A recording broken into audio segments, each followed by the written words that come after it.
അസ്സലാമു അലൈക്കും വറഹ്മത്തുള്ളാഹി വബറകാതുഹു. മറ്റൊരു പുതിയ വീഡിയോയിലേക്ക് എല്ലാവർക്കും സ്വാഗതം. ഇന്ന് ഞാൻ നിങ്ങളോട് പറയാൻ ആഗ്രഹിക്കുന്നത് പെട്ടെന്ന് ഉദ്ദേശങ്ങൾ പൂർത്തിയാവാൻ ആയത്തുൽ കുർസി ഓതേണ്ട ഒരു രൂപത്തെക്കുറിച്ചാണ്. ആയത്തുൽ കുർസി ഓതി ഉദ്ദേശം പൂർത്തിയാവുന്ന പല വഴികളും മഹാന്മാർ നമുക്ക് പഠിപ്പിച്ചു തന്നിട്ടുണ്ട്. അതിലൊരു വഴിയാണ് ഇന്ന് പറഞ്ഞു തരുന്നത്.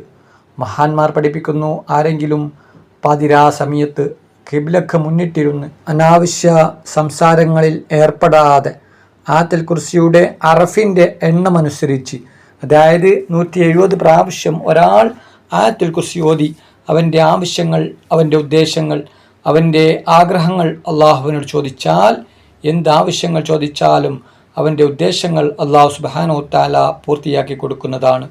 എന്തെല്ലാം ആവശ്യങ്ങളാണ് നമുക്ക് ഓരോരുത്തർക്കും പൂർത്തിയായി കിട്ടാനുള്ളത്? ഇതെല്ലാം പൂർത്തിയായി കിട്ടാൻ 170 പ്രാവശ്യം ആയത്തുൽ കുർസി പാതിരാ സമയത്ത് തഹജ്ജുദ് നിസ്കരിച്ച് ഖിബ്ലക്ക് മുന്നിട്ടിരുന്നു കൊണ്ട് 170 പ്രാവശ്യം ആയത്തുൽ കുർസി ഓതി അള്ളാഹുവിനോട് ദുആ ചെയ്താൽ അള്ളാഹു സുബ്ഹാനഹു തആല നമ്മുടെ ഉദ്ദേശങ്ങൾ എളുപ്പത്തിൽ പൂർത്തിയാക്കി തരുന്നതാണ്.